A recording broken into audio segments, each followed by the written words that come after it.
নমস্কার সম্মানীয় দর্শকবৃন্দরা, এই মুহূর্তের সবথেকে বড় আপডেট, লক্ষ লক্ষ আধার কার্ড বন্ধ করে দিল ভারত সরকার। বাড়িতে বাড়িতে চিঠি পাঠানো হচ্ছে আধার কার্ডের তরফ থেকে। তো অন স্ক্রিনে দেখতেই পাচ্ছেন এরকম চিঠি কিন্তু বাড়িতে বাড়িতে পাঠানো হচ্ছে ইউআইডিআই এর তরফ থেকে, এবং আপনাদের আধার কার্ড কিন্তু ডিঅ্যাক্টিভেট করে দেওয়া হচ্ছে।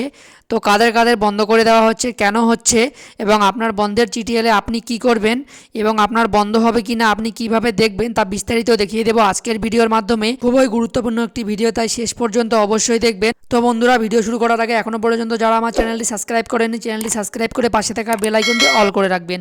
তো চলুন বন্ধুরা, ভিডিওটি শুরু করা যাক। তো অন স্ক্রিনে দেখতেই পাচ্ছেন ঠিক এরকম চিঠি কিন্তু আপনাকে পাঠানো হচ্ছে ইউআইডিআই তরফ থেকে, এবং দেখুন এখানে ডেট লেখা রয়েছে 25/1/2024, অর্থাৎ 25 জানুয়ারি কিন্তু এই চিঠিটি পাঠানো হয়েছে ইউআইডিআই এর তরফ থেকে। তো বন্ধুরা, এই চিঠিতে বলা হয়েছে, dear sir madam, the undersigned is directed to inform that Aadhaar number, আপনার যে আধার নম্বর থাকবে সেটি এখানে দেওয়া থাকবে, issued to you has been deactivated under the provision of regulation 28A of Aadhaar enrolment and update regulation 2016 for the reason that the requirements for your stay in India are not fulfil. তো বন্ধুরা, এই চিঠি কিন্তু আপনাদেরকে regional office Ranchi থেকে পাঠানো হয়েছে। তো এখানে বলা হয়েছে আপনার আধার কার্ডটি বন্ধ করে দেওয়া হয়েছে বা ডিএক্টিভেট করে দেওয়া হয়েছে। কারণ বলা হয়েছে এখানে যে আপনার আধার কার্ডটি আপডেট আর এনরোলমেন্টের যে নিয়মটি রয়েছে 28A এর ধারায়, এই নিয়মটি আপনি মানেননি, সেই জন্যই কিন্তু আপনার আধার কার্ডটি বন্ধ করে দেওয়া হয়েছে।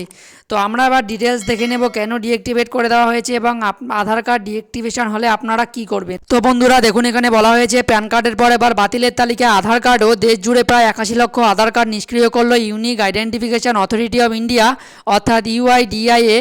তো বন্ধুরা দেখতেই পাচ্ছেন দেশ জুড়ে কিন্তু 81 লক্ষ আধার কার্ড নিষ্ক্রিয় করলো ইউআইডিআইএ, অর্থাৎ আধার কার্ড কর্তৃপক্ষ। তো বন্ধুরা দেখুন এরপরে বলা হয়েছে সঠিক তথ্য না থাকার কারণে আধার কার্ড বাতিল করা হয়েছে বলে জানিয়েছে প্রতিমন্ত্রী। তিনি জানিয়েছেন আধার কার্ড বাতিল বা নিষ্ক্রিয় করার ক্ষমতা রয়েছে ইউআইডিএআই এর হাতে। আধার কার্ডের রেগুলেশনের 27 এবং 28 নম্বর ধারা অনুযায়ী কোনোভাবে একই ব্যক্তির নামে দুটি পৃথক আধার কার্ড জারি করা হলে বা তাতে কোনো গণ্ডগোল থাকলে কার্ড বাতিল বা নিষ্ক্রিয় করা হয়। তাছাড়া অন্যান্য গুরুত্বপূর্ণ তথ্য বা বায়োমেট্রিক তথ্যে ভুল থাকলেও আধার কার্ড নিষ্ক্রিয় করা হয়ে থাকে।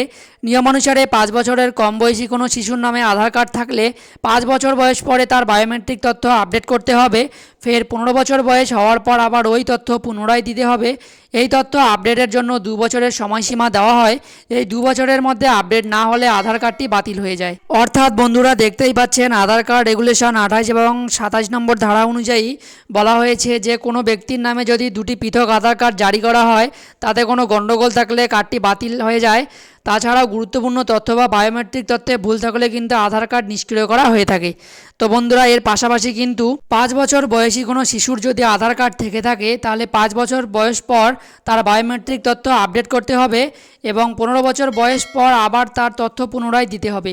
আর এই তথ্য কিন্তু আপডেটের জন্য 2 বছরের সময়সীমা দেওয়া হয়। এই 2 বছরের মধ্যে আপডেট না করে থাকলে আধার কার্ডটি বাতিল করা হয়। তো বন্ধুরা দেখতেই পাচ্ছেন আধার কার্ড কিন্তু নিষ্ক্রিয় করা হচ্ছে প্রধানত দুটি কারণে।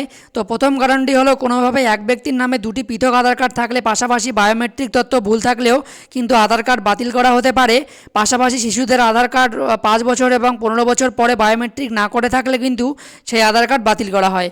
তো এবার আপনি কিভাবে বুঝবেন যে আপনার আধার কার্ড সচল আছে কিনা, অর্থাৎ অ্যাক্টিভ আছে কিনা? তার জন্য আপনাকে সর্বপ্রথম ইউআইডিএআই এর অফিসিয়াল ওয়েবসাইটে যেতে হবে। তো আপনার সুবিধার জন্য আমি এই ওয়েবসাইটের লিঙ্কটি ডিসক্রিপশন বক্সে দিয়ে দেবো, সেখানে আপনি ক্লিক করলে সরাসরি ওয়েবসাইটে যেতে পারবেন। তো এরপর আপনারা সেই ওয়েবসাইটে সার্ভিস ট্যাবের আন্ডারে ভেরিফাই আধার নম্বর নামে একটি অপশান পাবেন, সেই অপশানে ক্লিক করবেন। এই অপশানে ক্লিক করার পর আপনাদের সামনে নতুন একটি পেজ খুলে যাবে, আর সেখানে আপনি আপনার আধার নম্বর ও একটি ক্যাপচা থাকবে, সেই ক্যাপচা ফিল করে নিচে প্রসিড অপশানে ক্লিক করলেই কিন্তু আপনারা দেখতে পারবেন যে আপনার আধার কার্ডটি অ্যাক্টিভ রয়েছে কিনা। তো আপনার আধার কার্ড নাম্বার লিখে এবং সিকিউরিটি কোডটি ভেরিফাই করে প্রসিড অপশানে ক্লিক করার পর আপনার সামনে যদি সবুজ রাইট চিহ্ন আসে, তাহলে কিন্তু আপনার আধার কার্ডটি অ্যাক্টিভ রয়েছে। আর যদি না থাকে তাহলে কিন্তু আপনারা বুঝে নেবেন আপনার আধার কার্ডটি ডিঅ্যাক্টিভেট করে দেওয়া হবে। তো যাদের যাদের এই চিঠি এসেছে তাদের কি করণীয়? যেহেতু তাদের আধার কার্ড ডিঅ্যাক্টিভেট করে দেওয়া হয়েছে, সেক্ষেত্রে কিন্তু আপনাদের রিজিওনাল অফিসে যেতে হবে এবং সেখান থেকে কিন্তু আপনাদের আধার কার্ডটিকে সচল করাতে হবে। তাছাড়া কিন্তু অন্য কোনো উপায় নেই। তো ওয়েস্ট বেঙ্গলের রিজিওনাল অফিস সেখানে আপনাদের যেতে হবে। পাশাপাশি আপনাদের ফোন নাম্বার দেওয়া রয়েছে, ফোন নাম্বারে কন্ট্যাক্ট করতে পারবেন, বা ইমেল অ্যাড্রেসেও দেওয়া রয়েছে, সেখানেও কিন্তু যোগাযোগ করতে পারবেন, যেটা হলো ডালহৌসিতে। তো বন্ধুরা, এই যে ওয়েস্ট বেঙ্গলের রিজিওনাল অফিস রয়েছে ডালহৌসিতে, সেখানে গিয়ে কিন্তু ঠিক করাতে হবে যাদের 28 নম্বর এ ধারার চিঠি এসেছে।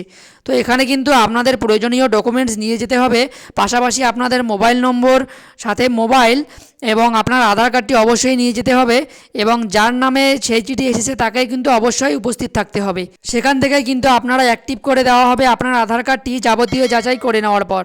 তো বন্ধুরা, এই আপডেটটি দেওয়ার ছিল, আশা করি ভিডিওটি বুঝতে পেরেছেন। তো আপনার কেন চিঠি এসেছে এবং চিঠি আসলে কি করবেন, পাশাপাশি এই চিঠি আপনার আসবে কিনা আপনারা কিভাবে বুঝবেন, সমস্ত কিছু কিন্তু দেখিয়ে দিলাম আজকের ভিডিওতে। যদি ভিডিওটি ভালো লেগে থাকে ভিডিওটিতে অবশ্যই একটি লাইক দেবেন, পাশাপাশি চ্যানেলটি সাবস্ক্রাইব করে পাশে থাকা বেল আইকনটি অল করে রাখবেন, এবং আপনার এই চিঠি এসেছে কিনা তা অবশ্যই কমেন্ট করে জানাবেন। আর যাদের যাদের এই চিঠি এসেছে তাদেরকে এই গুরুত্বপূর্ণ ভিডিওটি শেয়ার করে তাদেরকে জানার সুবিধা করে দেবেন। ধন্যবাদ।